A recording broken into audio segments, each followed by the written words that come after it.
Welcome to AGAPE Social Justice, where we focus on love, truth, and justice. It's Black History Month, and I am glad to have with me Mr. Bart Thomas, who is literally a walking encyclopedia. I kid you not. Every time I talk to Bart, I'm learning something new about our history, about our culture. He asks thought provoking questions. And so I'm really excited about having a conversation with him today. And you're in for a treat because you're going to hear a story that is in, I think, more of a modern day Black History Month message that we need to share with our students. And that is to talk about the prestige and the amazing stories of our families, not just the Martin Luther King and Rosa Parks stories, but people we know today and what their legacy is. So, Bart, thank you so much for joining us. Thank you, Stephanie. Thank you so much. Congratulations on your show. It's a wonderful, thought-provoking show. Thank Thank you you. I so much. And appreciate that. and it's a treat to be here. Yeah, Thank thank you so you. much. Yeah. So you've intrigued me so much in so many ways. I mean, we could probably have 5 conversations, right, in a day, Yeah. in terms of the content and knowledge you have to share.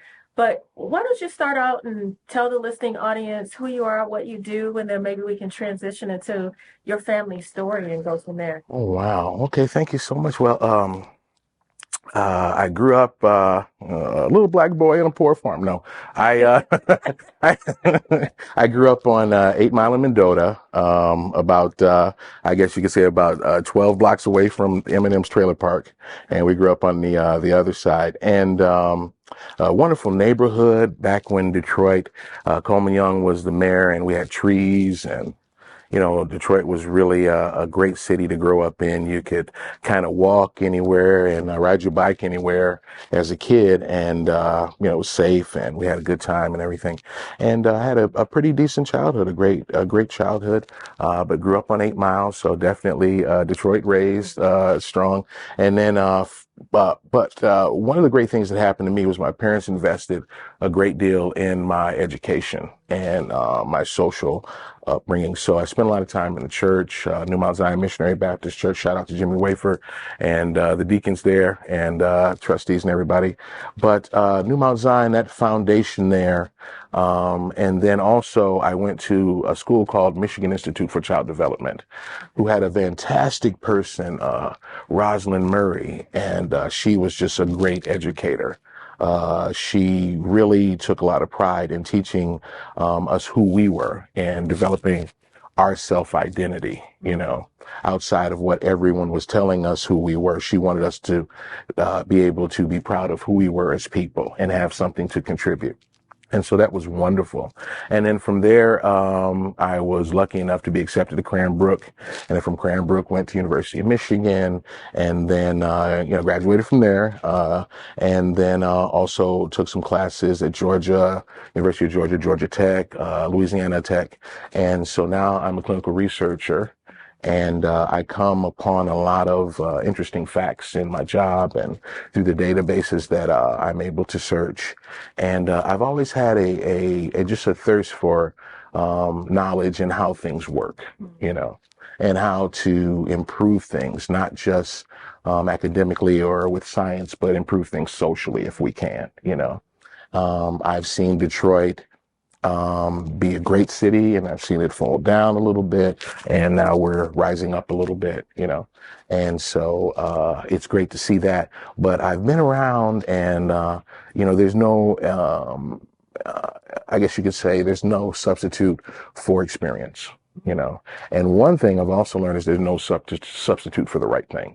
Okay. Definitely no substitute for the right thing. Yeah. You've had a lot of rich experiences, especially in the realm of education. Yeah. So based upon those experiences, what do you think was probably what contributed the most to you being Bart today?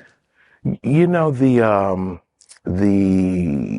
I guess I could say that I had maybe 3 fathers. I mean, I had my main father, my biological father, great man Bartow Thomas Sr., who was a union leader, representative, one of the vice presidents in the AFL-CIO, one of the first blacks along with Shelton Taps and Horace Sheffield in the early Black labor movement in Detroit. But one thing I learned from my father is that we're all in this together. You know, I couldn't understand sometimes while he would be late for picking me up from school or late for dinner at home, and he would tell me, well, we were arguing over 15 cents. We were arguing over an extra quarter. I'm trying to get my people an extra 30 cents, you know, and I couldn't understand it. And I said, well, 30 cents? And he would say, well, son, you know, you multiply that 30 cents by an hour. Then you multiply that by a day. Then you multiply that by a week. And then you multiply that by a month. And pretty soon at the end of the year, that's somebody's Christmas. That's somebody's light bill. You know, that's a dinner that a mother wanted to throw for her kids to bring the family back together. That's what I'm fighting for. And so he was able to take those larger issues of salary and union and industrialism and break them down to the table. Okay. You know, and so he was well beloved by his workers. And I guess my other dad would have been Dr. Penn at Michigan Institute for Child Development. He was Dr. David Penn. He was just an incredible man, and he would not let us settle for just being regular kids. So when we had to take the MEP tests, you know, he made sure that we were very well prepared, and he would always tell us to read. You know, read about who we were. And he always talked about the proper narrative. And I never understood it until now, you know. Explain that to us. The proper narrative is the truth. Not what I want to believe, not what anybody else wants to believe, but the truth. And only with the foundation of the truth can we move forward. And we're living in reality. If you're living in a fake reality and it's not conducive to my reality, we can't get along at all. And we definitely can't build. Right. You know, but he also told me to, he was the first guy to tell me about Dr. Henrik Clark, who, incredible African-American, historian, you know, I believe he was famous for saying, I only debate with my equals, everyone else I teach. Oh, wow. Yeah. And so, yeah, that wasn't a brother to play around with, but he introduced me to him, and he was the first guy to give me, books. You know, he gave me several books, The Invisible Man, the autobiography of Malcolm X, you know, and then he also, wanted me to read the Constitution. Oh, wow. Yeah, because he says this is what you can do and what you can't do in this country, and you need to know it as a black man. I think that's the first time I've ever heard anyone say that. I mean, not just from the standpoint of here was my reading list, but even someone instilling that in a young person at an early age to one, know your rights and understand the history of the country in which you live in. That's why he was a very dynamic man, very dynamic man, very dynamic man. I can definitely see how all of that shaped you in terms of who you are today. Yeah. So was there a third person? Third person would be David Arnold with the Northwest Detroit Cougars organization. And that was a PAL league that was formed, and it was a football league. And so I think we had 6 teams in the league, and it was the Highland Park Chancellors, it was the Hamtramck Warriors, we had Cannon, and we had the Cubs were part of that league. Well, actually, we played the Cubs for the championship, but then we had the Detroit Cobras. And so we were the Cougars, we were the Northwest, and the Cobras were the northern side of Detroit. So they were our natural rivals, and then we had the other 4 teams. And David Arnold, he just taught me to believe in myself. You know, I had 5 sisters. My dad threw me out there in the football field. You know, I know what's going on. You know what I mean? I'm getting smashed. And, you know, much different, you know. And so to toughen me up, which probably they would not do today, they'd be so worried about me psychologically and everything, but they put teddy bear on my helmet, you know, like a piece of tape, you know, and put teddy bear on it, you know. And so I got really well, what it was a different form of masculine training that we don't have now, but it made me tougher. and helped me to understand that the power was in me. It wasn't necessarily in anybody else. You know what I mean? And so when I look in the mirror and I see that teddy bear, I knew that wasn't me. And so I was determined to not be what was written on my head. So after a while, I got better at tackling, better at playing football, and they wanted to take it off. And I was like, no, it'll come off eventually because I'm going to hit some folks today. So, but that taught me that, times get tough, but you just stay in there, and I learned that lesson at 9 years old. Sure. You know? Now, you also talked to me maybe a couple months ago or so, and you were telling me about your family legacy. Yeah. That rich history. Talk to us about that and how that even plays in terms of the impact on your life today. Well, I would suggest every person who does not have an understanding of their family legacy and this is not an advertising, they have not paid me at all, but it's the most convenient way to do it, is to go through one of the legacy DNA sites that, that you swab your jaws and and turn the swab in, and then they tell you, your genetic makeup and your history. I would suggest everyone do that, because there's such a rich history in who we are. And we're able to be manipulated and given a new identity or other identities because we don't know who we are. You know what I mean? So you're a brute. If you don't know you're not a brute, you will be the brute. A lot of times what we believe is a self-fulfilling prophecy, So if we know that we come from kings and queens, you begin to walk a little bit straighter. You know what I mean? So my family history, not my great grandfather, my grandfather, Homer E. Thomas, was the first black bodyguard or driver for an American president. And he drove for FDR, Franklin Delano Roosevelt. And we have pictures and newspaper clippings and all of that. And the country of Liberia actually has a stamp that commemorates it. You know what I mean? And it's kind of become our family, our family crest and whatnot. But he was a very dynamic soldier, and they weren't going to choose him at first. He was not going to be chosen at first. But the story is that when he was going through his interview, there was something that happened on the way out. And it was a display of bravery that they decided to make him the choice, and so from that, my family grew, and obviously, you get a boon from, you get connections and things like that. So my grandfather was able to parlay that into a very good military career. And he also served while my father was a young man too. So they served together in World War II. As a matter of fact, when my dad was coming back from, my grandfather was coming back from Liberia, my dad was going over, and they met, and he introduced him to the president, and my dad got to meet the president and everything like that. So it was wonderful. And we come from a conservative family, although my grandfather's probably the last declared Republican, but we come from a pretty conservative family, and we love this country. We're very patriotic. Very patriotic. We fought and died for this.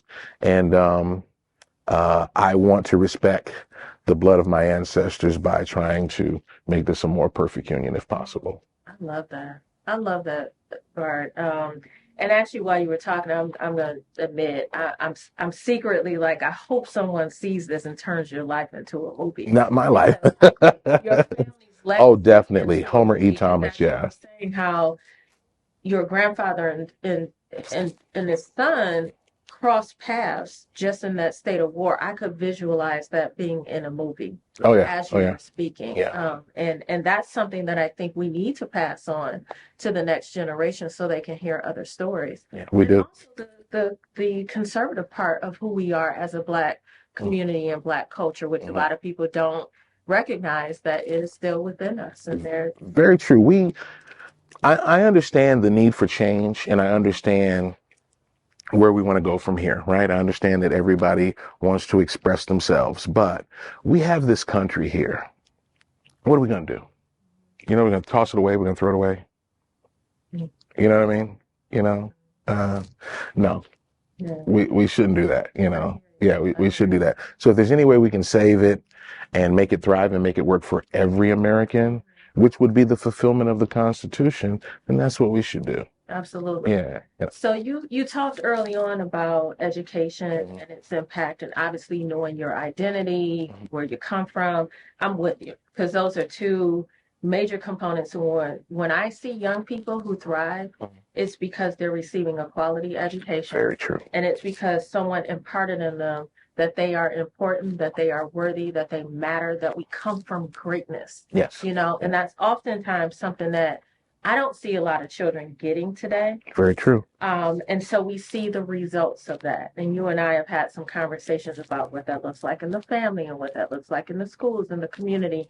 Talk to us a little bit about what you see in terms of Black culture today in 2023. What are some of those areas that you think we need to focus on, and how can we overcome those challenges that still exist? Wow. Yeah, I know.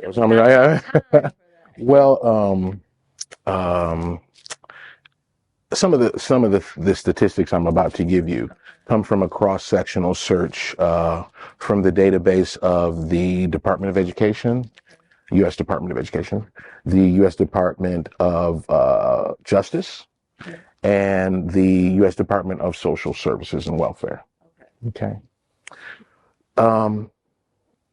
We lead the world in single-parent households. Meaning the Black family. Well, the parents here in the United States, period. We haven't even gotten to the Black family yet. We're just going to talk about overall in the United States. We're number one. We have 23% of our children are raised in single-parent households. The world average is 7%. Our competitors in the STEM diaspora, China is 3%. India is 4%. Okay.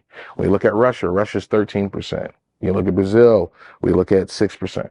Okay. So what are we doing? What's happening here with our family? Why are almost a quarter of our children growing up in a house where they do not see a functional coupling between the parental units? What is that? Now, what does that foster? That fosters statistics that we're beginning to see, but we probably won't see the fruition for another 2 or 3 generations. So, well, it takes a while for things to shake out, in terms of their effect, and things happen societally within a ripple. But when we look at the number of people who are incarcerated, if I can just look at some of the statistics that we have here, 80% of our families that are one parent households, 80% are from single mothers. Okay. So that means 20% single dads, right? That is a failure of our inability to couple and get together, and it also shows a difficulty within the ability of men and women to get along and raise a family together. And what are some of the underpinnings that has caused that? We can look at some of those statistical and societal changes and some of the systematic changes, such as not having so much to depend on a man for the money per se, the ability for the safety net to catch our mothers, our single mothers, for the sake of the children, our national viewpoint towards compassion for single mothers that changed after World War II. You know what I mean? Because a lot of single mothers weren't single because they chose, people died. But lately it's been more of a sexual choice. It's been more of a choice to be single lately now, especially when we have more birth control and we have women who are able to reach some of the highest levels, Now, it doesn't mean that you cannot be successful from a single parent household. Right. That we'd be dead if that were the case. Our society, yeah. And shout out to the women that are doing their jobs and holding the families down. I would never turn my back on our women who are struggling to make ends meet and to raise our families and take that shoulder upon themselves. Would never do that. But there's got to be a better There way has to be a to better do this. We are leading the world in dysfunction in terms of that, along with incarceration, right? 70% of our teenage pregnancies come from fatherless homes. Our children, boys and girls, are more likely, 25% more likely to be promiscuous, you know? So that's one out of every four more likely to be more promiscuous. And then they're 15 times more likely to be incarcerated. You know, if you come from a single parent house, and 15 times more likely to be incarcerated, and eight times more likely to have a violent school incident, Mm. you know, with the teacher or needing to be corralled or being kicked out of school or suspended. Um, we spend in total conversation, one-on-one conversation with our children per week, 4 hours as parents, whether that's a single parent or whether it's, you know, two parents together. Okay. So that number doesn't change as an average. What do you think the average time that the children spend on social media and games? What do you think that would? Definitely more than 4 hours, right? It's 32 hours a week. So the influence, garbage in, garbage out. You're spending more time with media, more time with digital entertainment than you are actually learning to socialize and interact and really get to know your kid and your kid get to know you. Right. And that's what people mean when they say today that the technology, social media, all of that that's who's raising our children, and we're seeing the outcomes of that. We're seeing the outcomes of that, along with the dissolution of the family. It's not helping, you know. So we've got a few things to do, and we've got to make some changes. 90% of all homeless children come from a single parent household. Whoa, wait. Repeat that one again. 90% of all homeless children come from a single parent household. Wow. Okay. 63% of suicides come from a single parent household. Okay. 85% of the behavioral problems that children have in high school come from single parent household. Now, what is the factor that we can kind of look at and point to is this: children who come from a single parent household that is headed by a father, which is only that 20%, and it somewhat is unfair, but their rate of incarceration is the same as the rate of children who have both parents. Mm.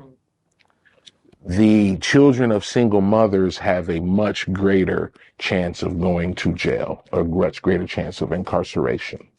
The reason being, they believe, is that, first of all, males are incarcerated more so than females. Males are much more likely for violent crime, right? Males are much more likely to trade drugs and so forth and so on. And so because of that, you've got this group of young men who do not have the proper imprinting to survive this world without being incarcerated.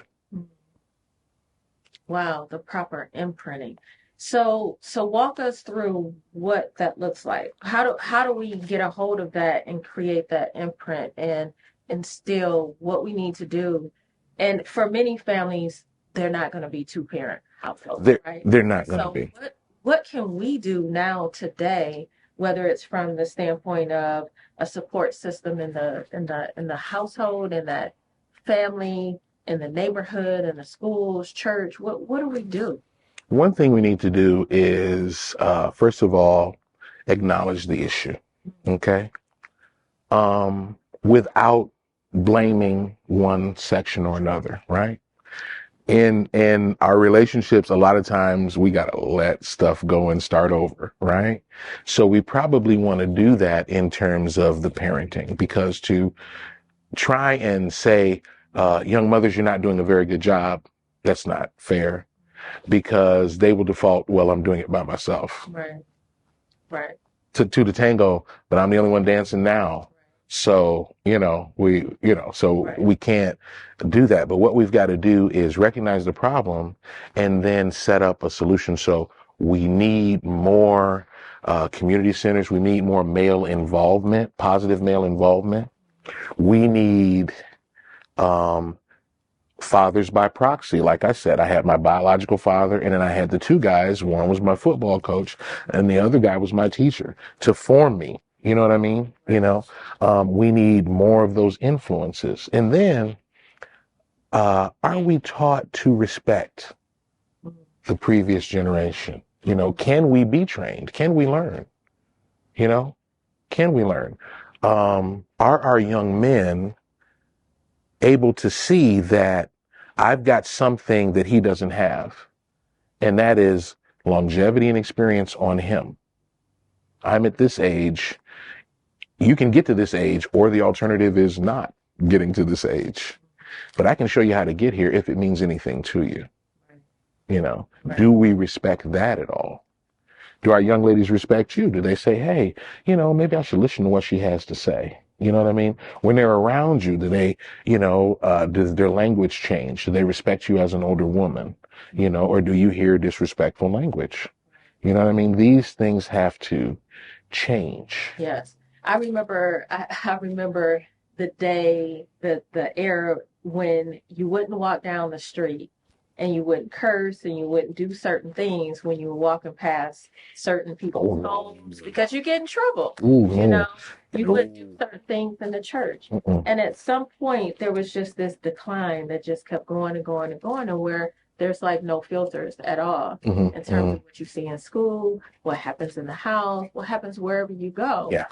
So I can definitely see how we've got to get a hold of that somehow. And I think there's a disconnect between our younger generation and our older generations. There's a disconnect somewhere. The respect isn't there. No. Not like it used to be. I was just talking to a young woman about this the other day, and it just never even enters her mind in terms of like there's just certain behaviors you don't do. Absolutely. You're trying to be respectful, and we got a long way to go. We definitely have a long way to go, but we have to remember though that I've got nephews, and we hang out, but there's only a certain period of time we can kind of hang out where I still have to be uncle or they won't respect me. Okay. Shouldn't go to club with your kids. That's just not right.